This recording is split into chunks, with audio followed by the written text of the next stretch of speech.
radio itu adalah salah satu media yang media utama lah. Iya. Sekarang akhirnya mereka suka nonton lagu band ini, tapi mereka juga mendokumentasikannya untuk mereka taruh di TikTok mereka sendiri. Iya. Lagu itu bisa ada di chart. Lu kebayang nggak sih lagu tema nasionalisme ada di chart number 1 di antara lagu-lagu cinta.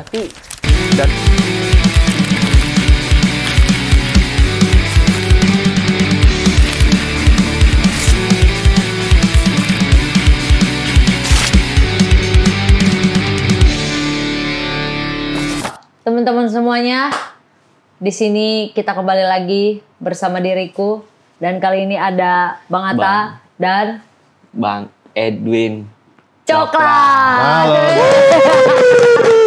Halo. Aduh. Mimpi apa ya? Mimpi apa ya? Ya Allah Bang. Lagu nasional kita ini Bang. Luar biasa.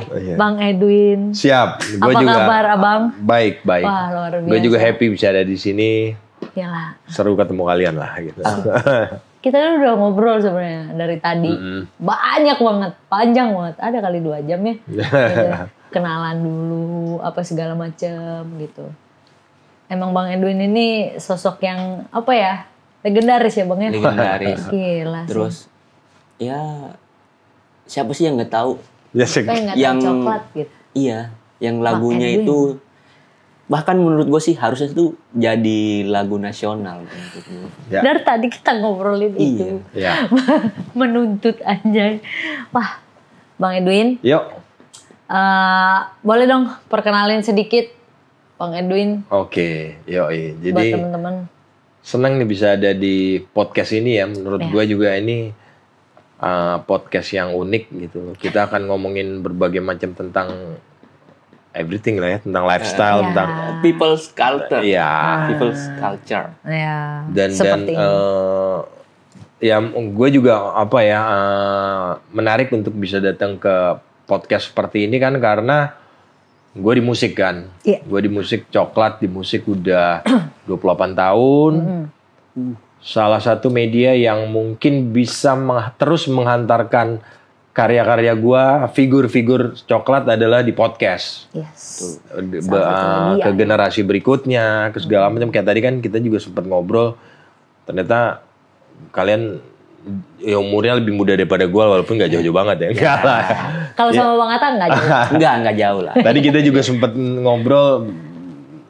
Banyak ya tadi Atta juga sempat di Bandung. Jadi memang podcast tuh yang menariknya buat gue tuh bukan kayak media resmi, tapi kita ngobrol cerita, santai, kita berbagi pikiran segala macam. Jadi ya punya banyak hal yang menarik lah untuk bisa datang ke podcast, dan kalian sudah mengadakan podcast yang menurut gue nih podcast unik ini. Asik. Harus terus nih, jalan terus. Anak tato bikin podcast. Anak tato bikin podcast guys. Biasanya kerjanya begini, depan kulit orang, diem. Udah gitu kan di sini dipaksa harus ekstrovert. Podcastnya kita juga nyantai, bisa sambil ngebir. Oh iya dong. Dan tadi udah berapa bir kita nih. Ini pros Raja Wali. Terima kasih buat pros ya. Oke, Bang Edwin. Yuk. Ini aku ini kan awam nih dari abang-abang ini kan, apalagi Bang Atta juga penikmat tapi kamu musik generasi bukan Gen Z dong, milenial ya? Aku milenial ujung lah. Milenial. Aku juga milenial. Cuman manusia udah lama tapi. Manula aja. Manusia udah lama. Nah, aku tuh masih awam gitu ya. Di zaman-zaman lagi ngehitsnya musik rock gitu. Pas Coklat waktu lagi ngehitsnya, aku tuh kayaknya masih SD, kayaknya kelas 1 kelas 2 gitu ya. Iya, gue juga masih SD waktu itu. Tapi gue tuh udah seneng banget tuh waktu lagunya Coklat tuh yang Karma jadi original soundtrack tuh. Anak SD udah galau nih. Selalu jadi sempat jadi original soundtrack di sebuah stasiun TV ya. Iya, benar. Tahun 2002 apa 2003 deh, lupa gue. 2002-an. Ya memang kalau kita kembali ke zaman itu, menurut gua gitu ya, dan banyak juga tulisan yang gua baca gitu. musik-musik terbaik itu adalah musik-musik di 70-an dan musik 90-an. Setuju. Terutama musik rock ya. Iya. Terutama musik rock gitu loh. Jadi emang di zaman 90-an itu di saat Coklat muncul tuh di akhir 90-an di awal 2000 dan which is kami sendiri ngeband itu udah dari tahun 96 Coklat berdiri. 28 tahun. Oh, ya. 8 tahun. Itu mungkin banyak yang tahu atau banyak nggak tahu juga itu benar-benar vibe musik, industri musik Indonesia itu lagi, bukannya di Indonesia, dunia. Lagi hidup-hidupnya. Lagi hidup-hidupnya. Gitu. Terutama musik rock alternatif ya. Dan khusus buat gue pada saat itu gue masih di, kita cerita masa lalu aja nggak apa-apa kan ya? Boleh Jadi dong. waktu Itu kan kilas balik sejarah. Flashback. Jadi gue waktu itu 1993 uang. Anak sekarang apa itu 19? Mereka itu 2000 sekian. 1993 itu gue dari Kalimantan Timur, dari Bontang itu berangkat ke Bandung kuliah. Sebenarnya dari visi gue yang utama tuh memang gue ke Bandung pada saat itu gue pengen ngeband. Karena pada zaman Jelas itu banget tuh ya, pada zaman itu kan baca apa majalah Hai. Majalah Hai. Aduh, iya. Majalah Hai itu kan dulu salah satu ngehits-ngehitsnya panutan tuh. untuk melihat apa budaya musik segala macam. Salah satunya selalu diceritakan tentang bagaimana sih kota Bandung itu, dan akhirnya gue kesana lah. 1993 dan dunia pada saat itu lagi booming musik alternatif ya, lagi booming musik settle sound, grunge. Waktu itu ada Nirvana, ada Pearl Jam, ada segala macem. Dan ketika gue di Bandung itu MTV lagi bener-bener happening banget. Lagi happening ya. Jadi anak-anak Bandung tuh bener-bener kayak settle, kayak anak-anak settle gitu loh kalau lihat majalah, bener-bener. Di mana-mana lo ngelihat orang jalan kaki pakai pakai dogmark, pakai flannel, pakai semua atribut. Iya. Anak band tuh mereka pakai daily, hari-harian. Outfitnya tuh musik Wah, banget outfitnya ya, Bang. musik banget karena dan Bandung juga memang dingin banget ya. Iya, adem. Terus Saat itu ya. setiap minggu tuh ada gigs, ada jalan dikit tuh di Gue baru denger lagi tuh kata-kata gigs. di pohon tuh suka di apa di pamflet tuh di tempel gitu. Yang listrik. Nyari gitaris, nyari basis, terus audisi band di ini. Wow, itu beneran kayak begitu. Kayak gini ya. Udah Itu beneran di Amerika zaman dulu tuh juga itu gitu. kayaknya zaman itu anak muda Bandung, dan gua rasa juga di Jakarta kayaknya kalau nggak main musik tuh nggak in lah, nggak gaul. Nggak gaul ya, benar gitu ya. Nah, bener lah, akhirnya sembari kuliah gue bener-bener merintis musik, main musik ya, audisi lah ya, apalah, sampai akhirnya Coklat itu merilis Bunga Tidur itu tahun 98.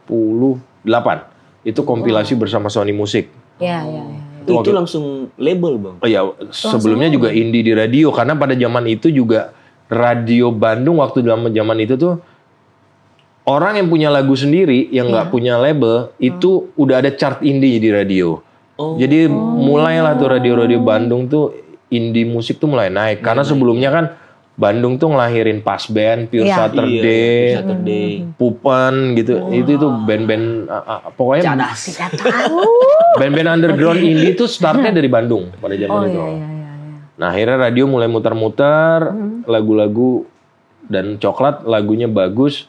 Akhirnya didengar sama label besar, diambil, masuklah kompilasi Indie 10 pertama itu waktu itu bareng sama Padi, bareng sama Wong segala macem lah. Berarti bareng itu ya debutnya ya. Dan pada saat itu akhirnya Coklat kita banyak main di kampus. Itu pertama kali rilis album langsung tuh, Bang, sama Padi gitu. Iya, itu kompilasi. Waktu itu kompilasi. Nah, lu bisa bayangin itu setiap minggu di chart radio Bandung itu semua tentang lagu-lagu baru Bandung yang keren-keren. Iya. Jadi lu bisa akhirnya bisa diambil sama kompilasi label tuh, tandanya lu udah menyingkirkan ribuan band, bukan hanya Bandung doang ya, Jakarta, Jogja segala macem lah. Dan itu memang step yang tepat ya buat Coklat ya, karena saat itu akhirnya makin sering diundang acara-acara pensi segala macem, sampai akhirnya menuju album pertama penuh perjuangan juga, ngasih demo lagi ke label segala macem, sampai akhirnya 99 tuh sign untuk full album sign untuk bikin full album dan tahun 2000 album pertama itu rilis. Album pertama rilis itu hitsnya Pergi. Itu nggak terlalu booming tapi makin bikin coklat berkibar lah, bikin coklat berkibar. Kita udah manggung tur ke Indonesia lah segala macam. Udah tuh mulai dari situ emang kehidupan gua nggak ada seperti yang memang gue cita-citakan. Bermusik sampai segitunya gitu ya. Sampai akhirnya album kedua 2022. Coklat merilis single pertamanya Karma, udah habis itu udah boom. Udah akhirnya sampai sekarang lah. Itu lebih kurang sekilas perjuangan awal musik gue gitu loh. Meroket terus sampai di gitarnya Bang Edwin ada roketnya. Wah, iya. Sampai di pick-picknya Bang ya. Tapi lu tahu gak sih pada zaman itu tuh effortnya tuh nggak main-main loh buat masuk label itu. Nggak main-main. Kalau gue denger cerita dari sempat musisi beberapa yang kenalan susah, tapi nggak kebayang sesusah itu. Iya dulu gitu. benar-benar susah ya Bang. Gimana ya maksud gue? Kalau zaman sekarang kan beda ya, kayak zaman dulu. Zaman sekarang lu bisa rekaman di online, di rumah, udah ada. Dulu kan bener-bener lu harus nyewa studio, lu harus gila lu. Gua dulu sama teman-teman itu latihan, patungan, naik angkot bawa gitar, beneran naik angkot segala macem, terus patungan, studio rekaman, patungan segala macem, bener-bener perjuangan yang sangat nggak mudah. Makanya kayak berat lah gitu ya. Orang-orang yang nggak punya komitmen istilahnya nggak bakal sanggup kayaknya. Harus sampai segitu. Kadang-kadang minjem apa segala macem dan pinjam dulu 100 gitu. Sama temen baku pinjam gitu ya. Akhirnya ya itu tadi akhirnya diterima oleh label, tapi ya memang maksud gua semuanya penuh perjuangan ya, karena bikin lagu, hari-hari dengerin musik, dan pada zaman itu kan juga mungkin lu udah tahu lah ya, kalau zaman MTV itu 24 jam. Iya lagi. 24 jam MTV musik. Jam. Jadi ada satu saluran TV, MTV, ada MTV luar, ada MTV Indonesia yang kerjanya muterin musik, video klip 24 jam nonstop. Bener. Lu mau musik apa aja, ada rock, pop, elektronik apa. Iya. Jadi lu kebayangkan. Gua nggak tahu. Jadi di situ dibahas ini kan Bang ya. Ada top chart. Ada top chart. Terus talk show-nya pun, news-nya pun tentang musik, tentang gigs, jadi kita hari-hari tuh ya boro-boro nonton politik, pasti nonton itu. Anak muda. Kalau kayak gitu, anak muda depan TV dengerin lagu. Tapi memang musiknya tuh semua yang bagus-bagus semua. Pada zaman itu. Iya. 24 jam loh. Kita pulang jam 2 pagi 3 pembuka juga. Iya, kita bisa kita bisa nonton tiba-tiba ada Nirvana, tiba-tiba ada Smashing Pumpkins, tiba-tiba ada Coklat, tiba-tiba ada Kahitna, tiba-tiba you name it lah. Jadi, dan itu semua programnya beda gitu. Nama programnya beda, tapi cuma tentang musik. All about musik. Semuanya tentang musik. Kalau MTV aku tahu, tapi nggak tahu 24 jam. Yes, 24 jam. Semua dikupas dari dan itu juga artisnya. Maksud gue juga mereka chart segala macam sampai akhirnya Coklat itu tahun 2023 itu dapat MTV Award gitu. Dan gue sempat lihat waktu itu top chart beberapa minggu. Ya. Oh ya, top chart. Iya, top chart beberapa minggu. Gila, zaman dulu tuh emang ngehits banget. Kita tahu viralnya tuh kalau zaman dulu tuh dari viral zaman dulu beda zaman sekarang ya. Kayak masuk chart tuh udah kayak Nah, itu istilahnya dulu. Kalau dulu tuh masuk chart. Kalau sekarang viral. Ini bahasa sekarang ya. Sekarang viral. Iya, viral. Pokoknya udah berapa ratus K sampai berapa juta. Nah, itu viral tuh. Dan itu memang terus berjalan ya, album 1, 2, 3, 4 segala macam terus dari sampai akhirnya gua tuh mengalami berbagai macam jenis industri dan jenis tren musik lah. Karena pada zaman itu tuh platinum tuh diukur dari kaset. Iya. Penjualan ya. Penjualan 150.000 tuh satu platinum, 150.000 loh. Itu nggak gampang dulu. 150.000. Terus satu platinum tuh pokoknya di 150 kaset. Habis itu CD. CD, ada CD bajakan lain segala macam. Iya. Terus sekitar tahun 2000 menjelang 2010, 2009, apa itu, mulailah tuh trennya RBT. Tahu Jadi, RBT. Jadi itu juga patokannya udah bukan dengerin album, dengerin apa, itu udah dengerin RBT. RBT itu ya kita bayar, kita pakai RBT apa di handphone yang dengerin orang. Jadi kita bayar tapi dengerin orang. Iya. Aneh sebenarnya. Aneh ya. Itu kan Tapi acuan laku nggak laku tuh dari RBT. Tapi gue pernah pakai RBT bang. Gue juga pernah. Kita juga. Gue nggak pernah lagi.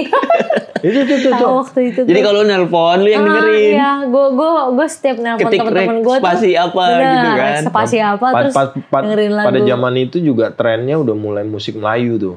Oh iya. 2010-an ya. Karena RBT itu ringback tone itu. Kalau musik kayak gue tuh musik coklat yang ada distorsinya itu nggak enak. Jadi harus yang mendayu-dayu. Iya. Jadi orang enak dengerin RBT. Iya. Soalnya itu kayak nada tunggu ketika nelpon ini sih. Iya, nada CS tunggu ya kan.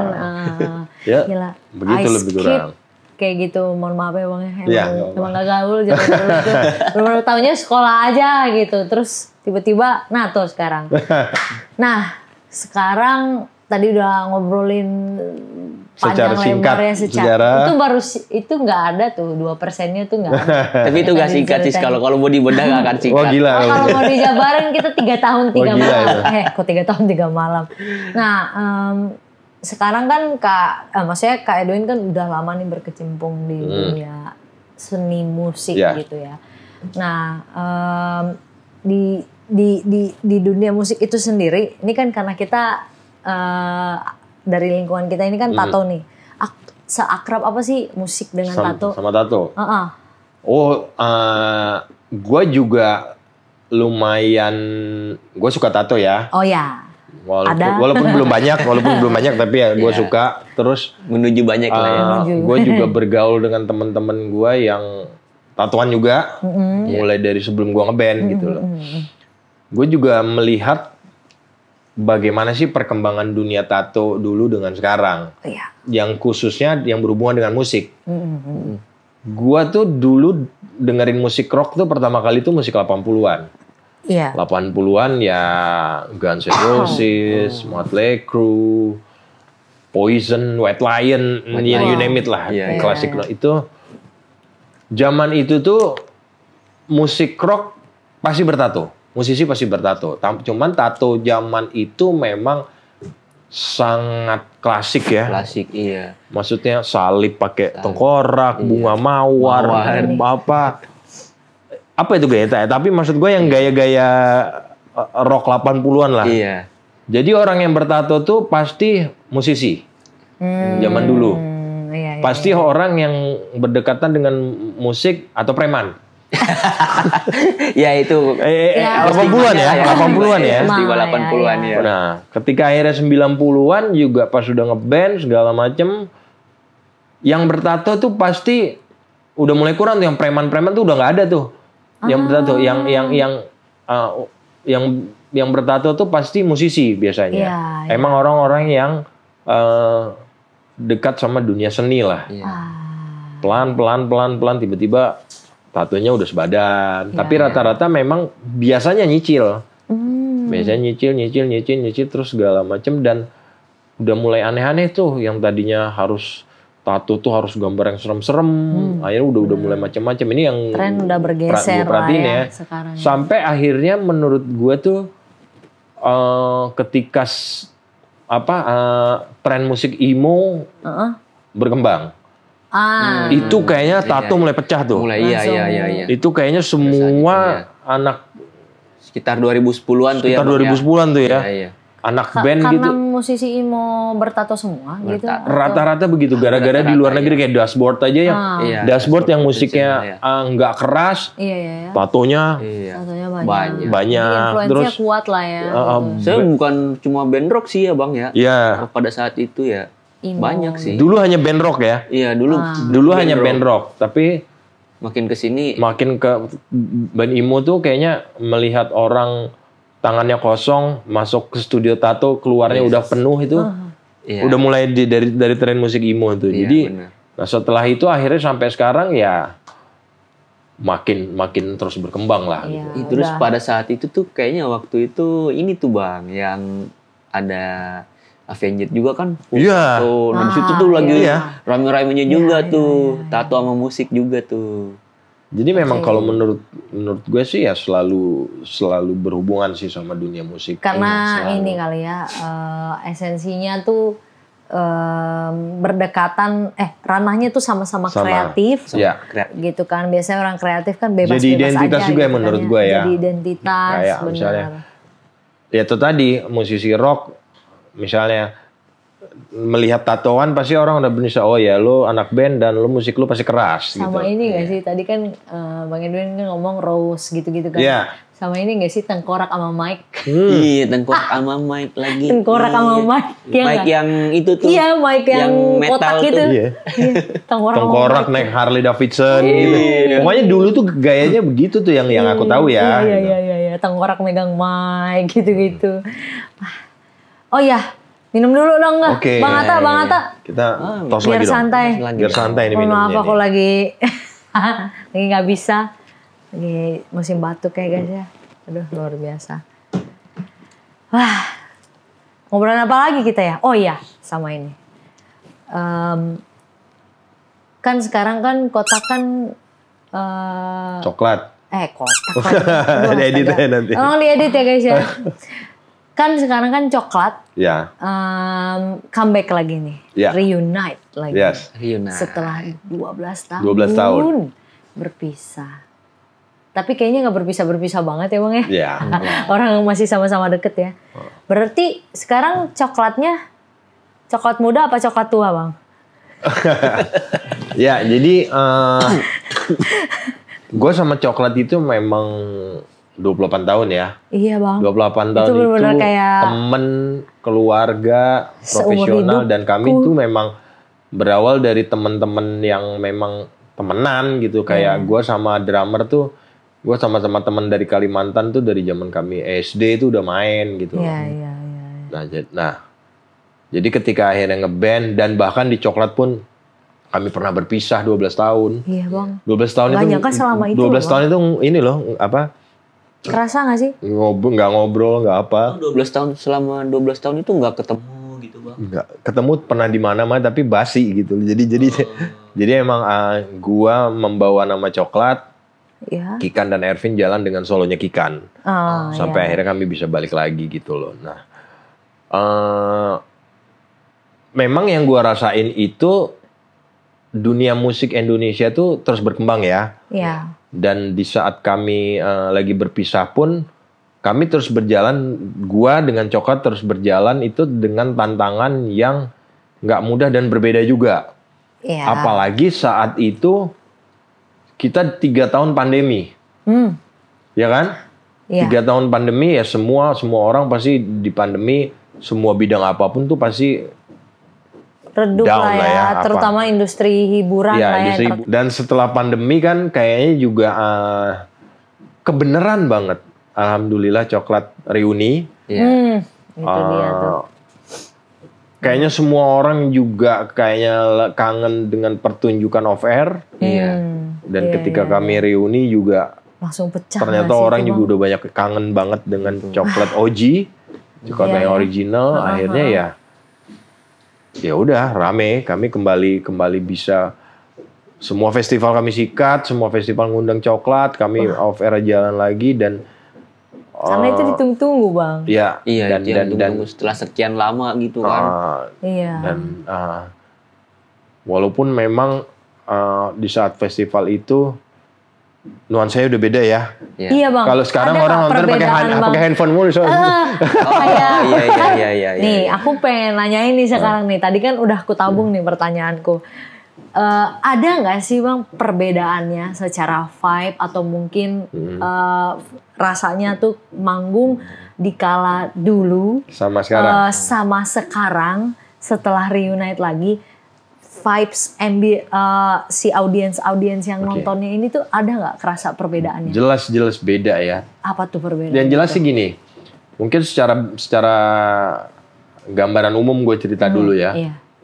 Kalau zaman dulu itu memang kan kita belum ada sosial media ya. Iya. Kita belum ada sosial media, terus radio itu adalah salah satu media yang media utama lah. Media utama untuk agar lagu bisa didengar, media utama untuk mempromosikan mau manggung di acara apa. Jadi kalau dulu misalnya kalau udah bikin lagu nih sama label udah dirilis nih, pertama yang dikasih itu ke radio dulu. Iya. Jadi radio itu yang memutar lagu. Ketika lagu itu banyak yang suka, secara organik orang akan request terus ya. Kalau nggak suka, ya orang nggak akan request dan lagu itu akan melempem tuh. Request organik, suka, chart naik segala macem. Sering airplay di radio, mulai itu TV. Mulai itu TV, main di TV sering, berikutnya off airnya pasti banyak. Off-airnya pasti banyak. Kalau zaman sekarang kan berbeda ya. Zaman sekarang loh, banyak gue nggak pernah denger lagu ini, tapi kalau manggung banyak banget yang nyanyi. Iya. Terus band ini panggungnya banyak banget. Ada band yang main di TV mulu, tapi gue nggak pernah lihat main di panggung. Jadi emang sekarang udah sendiri-sendiri gitu loh. Besar di sosial media, besar apa segala macam. Nah, akhirnya di zaman sekarang pun begitu. Benar. Salah satu cara yang paling dulu pamflet besar-besar tuh manggung di sini. Gede-gede baliho. Baliho, selebaran, apa segala macam. Tempel di tiang listrik. Kerja sama tempat makan ya, fast-food gitu. Wawancara radio dulu, promo segala macam. Iya ya, zaman dulu tuh kalau mau promosi jual acara, promosi lagu segala macam tuh radio ya. Nah kalau kayak sekarang kan bener-bener itu sosial media, udah digital semua. Promosi di sosial media, di segala macam. Apalagi TikTok nih sekarang kan. Nah, dan ini kan belum kayak tadi Bang Edwin bilang, yang viral di TikTok tuh belum tentu ada di TV. Belum tentu gitu loh. Iya. Jadi dia viralnya di kalangan anak TikTokers gitu. Di digital aja gitu. Akhirnya ketika vibe di panggung pun beda gitu loh. Panggung beda maksud gue. Sekarang akhirnya mereka suka nonton lagu band ini, tapi mereka juga mendokumentasikannya untuk mereka taruh di TikTok mereka sendiri. Jadi itu penontonnya memang mereka gua manggung sambil mereka ngerekam sambil mereka selfie juga untuk pastiin mereka. Jadi memang tetap mereka apresiasi gitu. Tapi fans dari zaman dulu nih, Coklat masih ada yang eksis sampai sekarang. Masih banyak. Masih ngikut kemana-mana tuh. Masih banyak. Alhamdulillah banyak. Karena memang. Berarti udah jadi orang tua semua. Yoi. Apalagi. Tapi kerasa nggak sih Bang pas lagi manggung gitu. Kelihatan kayak perbedaan penontonnya nih. ini. Yang zaman 20 tahun yang lalu sama yang sekarang gitu. Kalau gue kenal tuh sama yang jompo nih pasti yang zaman dulu nih. Tapi menariknya gini ya. Maksud gue sekarang tuh. Fans Coklat yang sekarang tuh banyak yang mapan. Dalam arti kata gini, mungkin mereka dulu masih sekolah, masih kuliah, masih apa. Sekarang mereka udah kerja, udah banyak yang jadi bos juga. Jadi alhamdulillahnya mereka itulah nggak terlalu sulit untuk beli tiket kalau Coklat nonton, Coklat manggung, dan masih banyak tuh di story apa segala macam. Pulang kantor bela-belain langsung cus buat ngejar Coklat. Ternyata mereka udah mulai, tapi akhirnya kami dapat mulai di lagu ketiga gitu. Nih ngurus anak dulu, nih di Samarinda ada kayak gini. Menonton Coklat bawa dua anak gue masih kecil nonton. Sebelum Coklat manggung mereka udah ngantuk tidur. Akhirnya saya ke mobil, Coklat manggung sana, mereka tidur, saya dengerin dari mobil aja Coklat nonton. Ceritanya unik gitu loh. Lucu. Udah ini sekarang daya beli tuh gampang lah. Tapi gitu. memang. Tapi keadaan udah sulit. Tapi alhamdulillahnya maksudnya gini masih ada yang beregenerasi ya. Banyak juga Generasi anak-anak muda sekarang yang mereka juga yang pasti tahu Karma, pasti tahu Bendera gitu, dan mereka juga itu timeless. enjoy banget gitu. Sangat timeless banget itu loh. Tapi menurut gua tuh lagu Coklat itu terutama buat gua ya Bang ya. Kalau lagi misalnya lagi kompetisi, misalnya lagi kompetisi di luar negeri yang kita harus berhadapan nih sama dengan negara-negara lain, itu tuh jadi salah satu lagu penyemangat gua tuh pas lagi kompetisi tuh. Iya, karena kita nih membakar semangat gitu kan. Yes. Lagunya tuh membakar semangat. Bawa nama Indonesia. Itu tuh tanggung jawabnya tuh kan gede tuh. Jadi ketika lu denger merah putih teruslah kau berkibar gitu kan. Wah itu anjir, pokoknya gua harus menang. Berarti kemarin gimana pun caranya nih. Waktu di US gitu Bang. Harus gitu. Harus lah ya. Harus. Karena kan kalau metode era gue ya bikin lagu itu pasti memang harus punch, harus spiritnya harus keluar dari mulai aransemennya, soundnya, distorsinya, beatnya segala macam gitu loh, dan ya. Tapi aransemennya gokil sih. Itu dibawa ke panggung juga gitu gimana segala macam yang generasi gua suka. Zaman sekarang yang beda lagi gitu. Zaman sekarang tuh lagunya sendu, senja. Gua jujur aja gua agak sulit nonton di panggungnya ya. Gua suka denger radio asik gitu. Ketika di Bandung ya begitu juga. Tapi fansnya dia stay lagunya dengan sejam kayak gitu mereka enjoy terus ya. Memang beda kadang-kadang beda case juga sih sebenarnya. Case kehidupannya mungkin kayak mereka lagi pengen santai gitu kan. Kalau anak sekarang kan galau melulu. Galau. Emang jadi butuh lagu yang gimana healing, gimana mental health. Kalau kita nih kan, kalau zamannya kita nih bingar kan pengen tuh yang bersemangat. Justru kalau lagi hidup ngedown dibawa joget aja guys gitu. Iya benar. Beda metode penyembuhan ya. Kalau sekarang dirasain, kalau orang zaman dulu bodoh. Tapi tapi kita lagi gak mikirin mental gitu zaman dulu ya. Musik itu emang selalu jadi power of music itu memang selalu punya kekuatan khusus lah buat orang gitu. Bener Bang. Kalau lagu sudah enak dan punya kesan tuh sampai kapanpun tuh pasti akan nggak pernah hilang dan selalu didengerin selalu lah. Bahkan bisa merubah suasana hati. Bisa merubah semangat gitu kan. Yang tadinya kita ngedown tiba-tiba ngedengerin musik tuh langsung tiba-tiba kayaknya ini waktu gua nih. Iya. Apalagi kalau sebenarnya ya kalau lagi NATO tuh paling enak dengerin musik. Ya kalau lu nonton kan gak mungkin. Tapi gak sampai goyang dong panturaan gitu kan.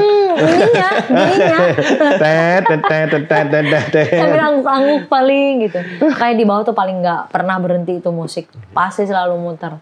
Karena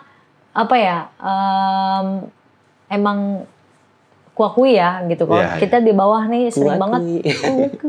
Kita sering banget muter lagu-lagu 90-an kan. Pasti Coklat tuh muncul di bawah tuh. Lagunya tuh pasti keputar. 90-an ya.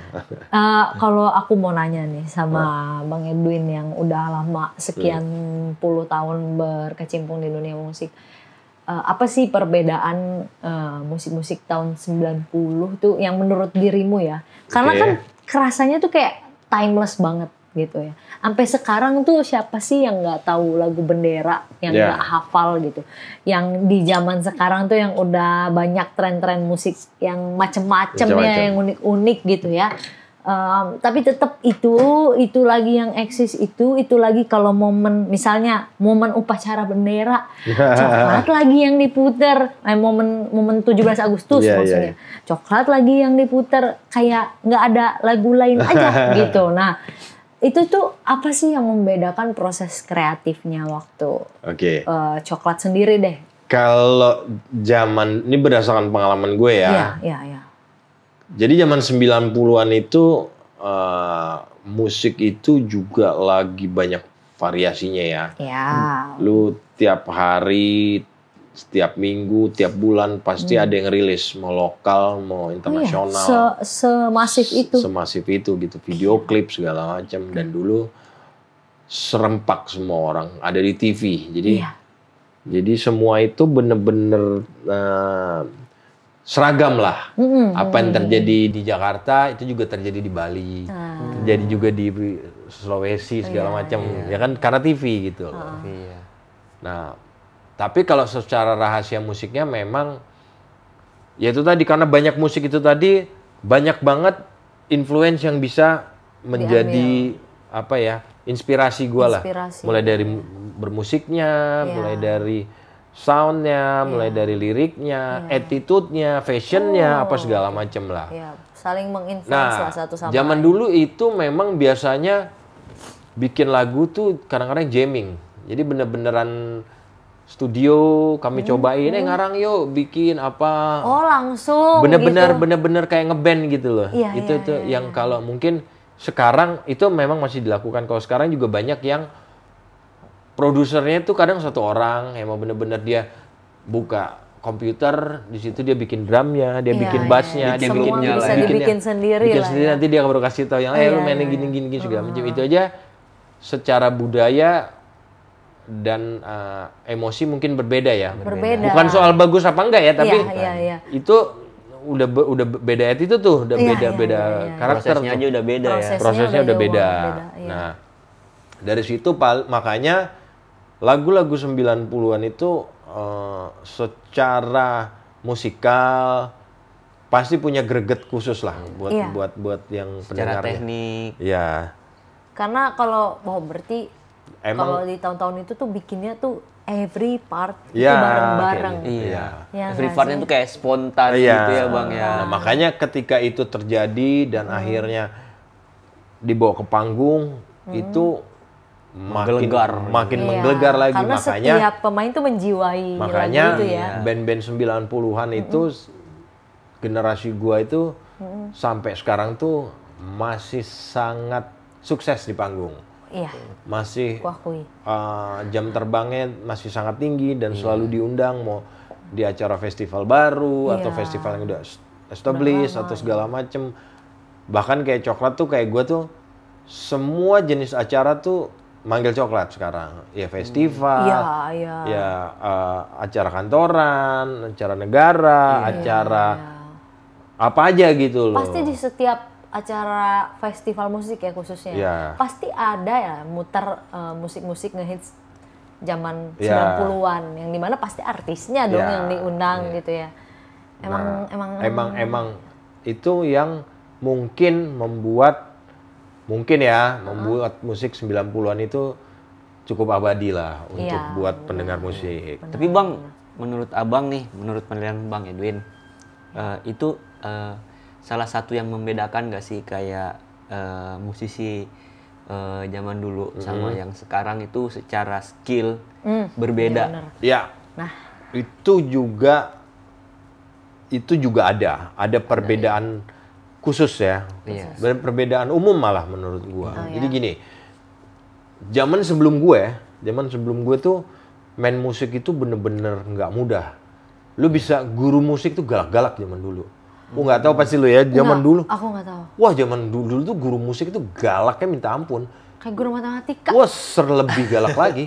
Karena lu kalau fals nada lu nggak hafal gitu, itu bener-bener guru piano tuh. Dimaki nggak? Wow. Itu kalau rekaman, produser-produser zaman dulu itu salah sedikit aja dihina-hina, bener-beneran rekaman itu bener-bener, makanya Ruth Sahanaya, Titi DJ segala macam tuh penyanyi-penyanyi lama itu buset sampai sekarang tuh kualitasnya terjaga. Mengerikan. Dulu rekaman itu belum digital, belum komputer. Jadi benar-benar pita. Jadi lu dari awal sampai akhir tuh usahakan main tidak salah. Kalau sekarang salah tuh bisa lu edit, bisa dia copy paste gitu-gitu segala macam. Jadi secara pengerjaan aja tuh secara teknikalnya aja udah berbeda gitu loh. Jadi zaman dulu tuh wajib menjaga kualitas demi bukan jago-jagoan demi supaya rekamannya bagus gitu.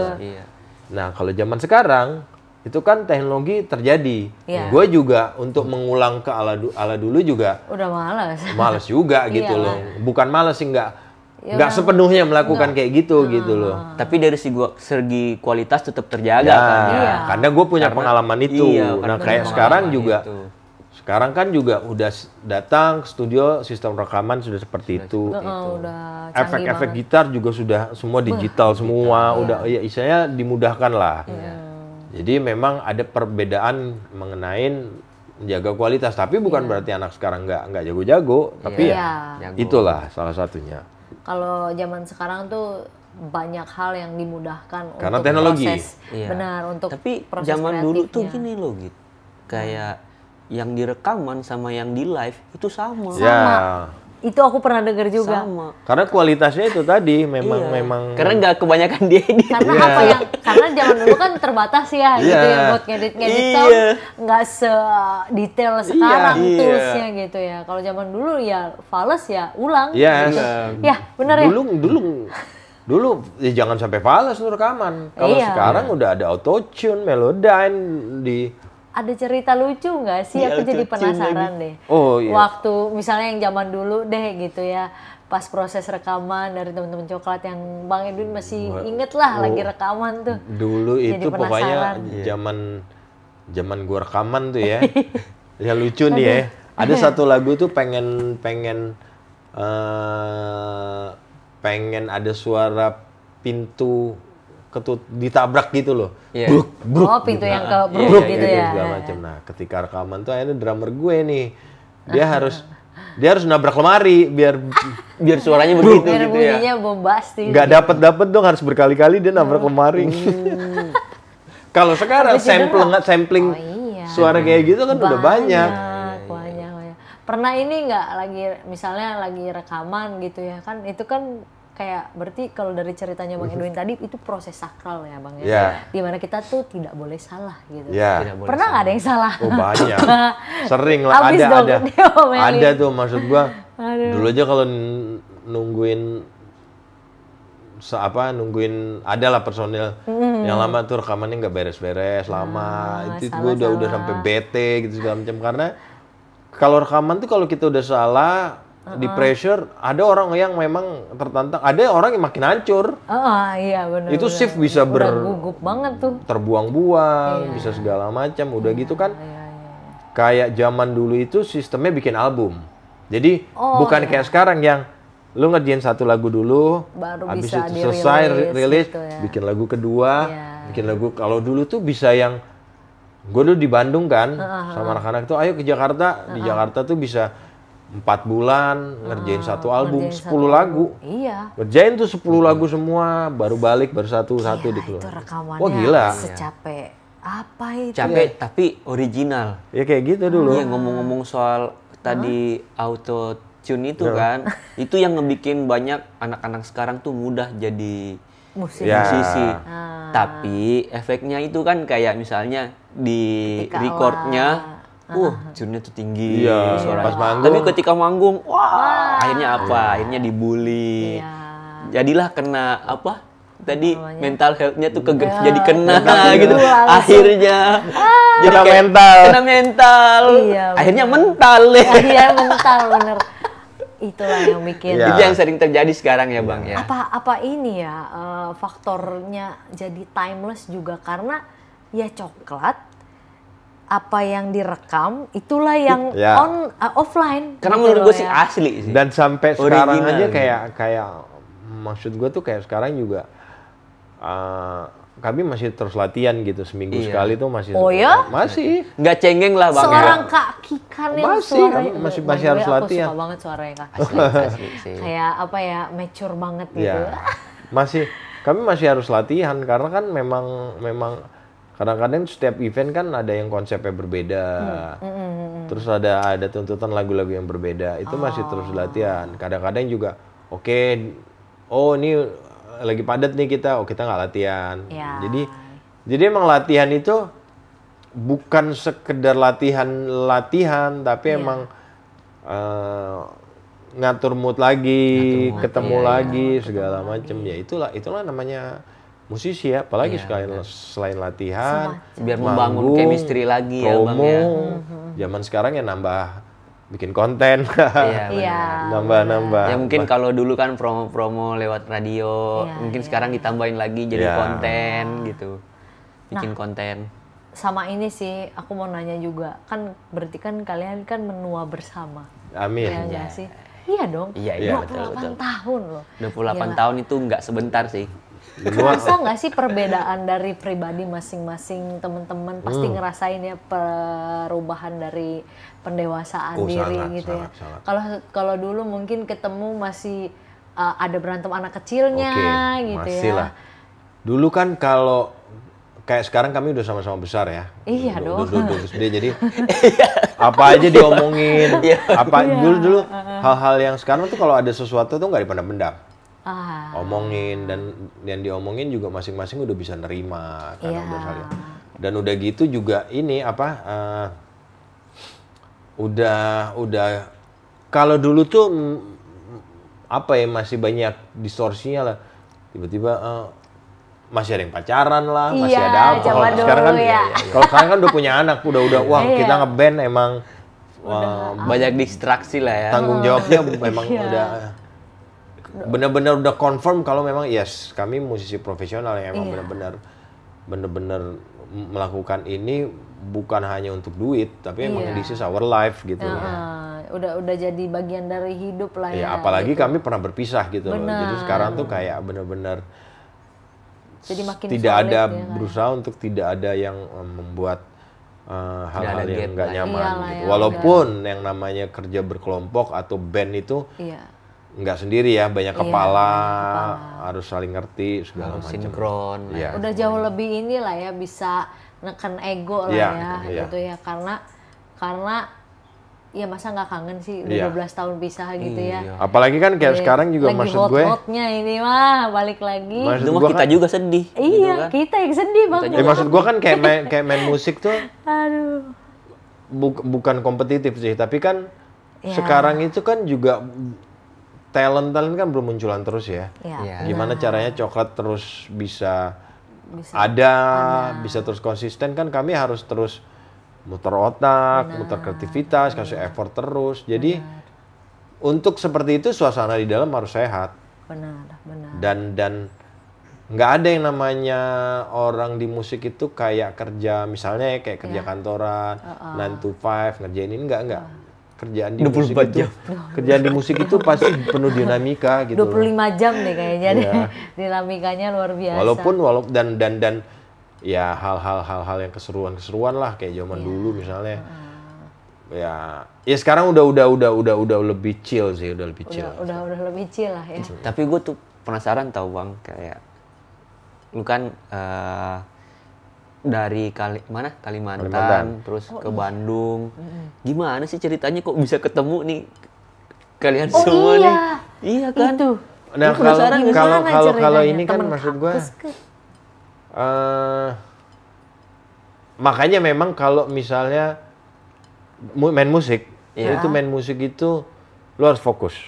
Benar. Lu harus fokus dari awal. Lu memang mau jadi musisi nih. Ya dari awal tuh udah mungkin nggak di plan detail, tapi paling nggak lu gua pengen ke Bandung, gua pengen ngeband. Carilah circle musik. Carilah circle musik, terus nabunglah untuk berinvestasi yang berhubungan dengan musik. Lu beli gitar. Carilah circle situ, bergaullah dengan di situ, terus datanglah ke acara-acara yang musik. Di situ nanti lu akan bertemu dengan lingkaran-lingkaran yang emang akhirnya musik nanti nyambung, main musik segala macam. Karena kalau misalnya gue pengen main musik, lu main musik di kamar doang, ya nggak akan ketemu. Nggak akan kemana-mana gitu Iya sih ya. Jadi dari temen tongkrongan lah ini ya akhirnya ketemu ya. Luar biasa sih. Wah, ini kita obrolan kita ternyata udah mau habis. Udah habis ya guys ya. Udah habis ya. Oke, sambil closingan lah anjay. Mau nanya dong plannya dari Bang Edwin. Ke depannya tuh mau apa, sendiri atau dengan bersama Coklat gitu. Ada mungkin ada project sendiri atau ada apa. 2025 pastinya banyak banget rencana yang akan kami kerjakan ya. 2025 Coklat kemarin udah syuting musik video. Kami akan merilis lagu baru. Keluarin lagu akhirnya. Tunggu guys. Akan rilis lagu baru dan nggak ada bocoran bang. Kami nanti. Waduh. Kami akan melakukan tour ya. Akan melakukan tour. Seluruh Indonesia. Iya, tapi sebelum itu dalam jangka waktu dekat ini, gue akan merilis ada single solo gue instrumental. Instrumental bang. Instrumental. Wah. Lagu-lagu gitar gitulah, lagu gitar itu dan tapi ini benar-benar sebuah proyek idealis lah. Iya, baru mau ngomong proyek idealis yang Bang memang ya itu tadi gue berusaha untuk apa aja gue kerjain demi sehat dan semakin untuk menguatkan Coklat gitu. Iya, Ya, kalau sehat badan, sehat pikiran gitu ya. Jadi bahagia terus, produktif. Menciptakan pekerjaan sendiri. Iya, harus dong. Harus.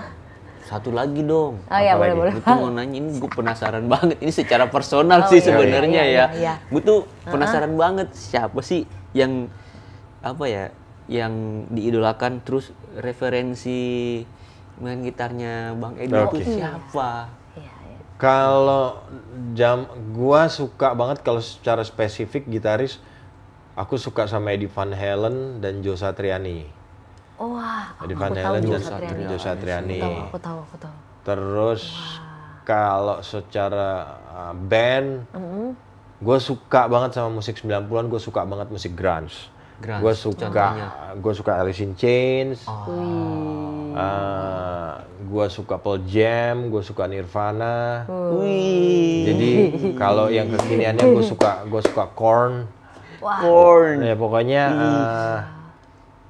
yang nggak jauh dari musik rock sih. Itu yang benar-benar kayak yang rock inside my heart lah. Rock inside my heart. Tapi gue punya tahu Bang, tatonya ini. Wah anjing Cobain. Cuma ini habis berjemur. Cobainnya habis berjemur. Jadinya ini redup gitu ya. Redup dong. Terus kedepannya mau ada kolaborasi sama artis-artis muda? Itu yang itu pasti sekarang kan karena collab gini lagi apa? Kemarin habis sama Kak Ramen Girl ya. Oh yes, kemarin kita sempat main. Seru banget itu. Keren. Sumpah Pemuda sama Ramen Girl. Seru sih itu karena gabungin musik Coklat sama rap dan ada beberapa konsep yang ternyata harus dipanjangin apa segala macam, akhirnya saling improvisasi di saat latihan tapi jadinya asik banget. Jadinya asik banget dan mudah-mudahan bisa collab lagi sama dia karena amin. Hidup banget sih jadinya. Asik banget, asik. Dan collab seperti itu yang mudah-mudahan bisa kami lakukan ya, collab dengan musisi-musisi yang musisi muda sekarang muda dan genrenya beda. Iya, tapi ada kesulitan nggak sih Bang mengkolaborasikan style yang berbeda? Nah, makanya kayak mau jadi musisi itu memang harus profesional ya. Misalnya lu nanti lu mau collab sama si A. Lu harus dengerin dulu dia. Begitu juga si A harus dengerin dulu gue gitu loh. Jadi research lah ya. Nggak blank, jadi masing-masing kenal jadi bisa terus lagunya apa. Juga ya. Ketika bertemu pasti ada komunikasi. Bagian yang ini gimana kalau udah sama-sama ngulik tuh kayak gitu. Itu harus jangan lu datang seenaknya aja. Itu ngabisin waktu. Harus sama-sama ngulik effort. Ya. Benar. Secara porsinya sendiri. Secara porsi memang maksud gue gini. Kalau memang konsep collab itu adalah dua hal yang jenisnya berbeda ya, maksud seni musiknya apa segala macam, itu pasti ada part-part yang memang sengaja ditabrakin tapi jadi unik. Oh itu yang ditonjolkan keunikannya. Bukan tabrak tapi maksudnya digabungkan gitu.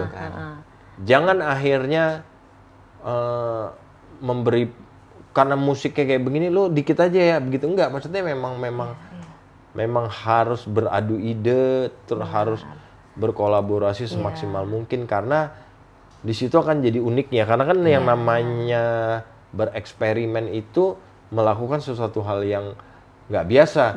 Jangan berpikir biasa-biasa aja. Itu harus rahasianya. Cari titik temunya yang unik lah ya gitu ya. Oke. Ini apa? Ini fakta ini?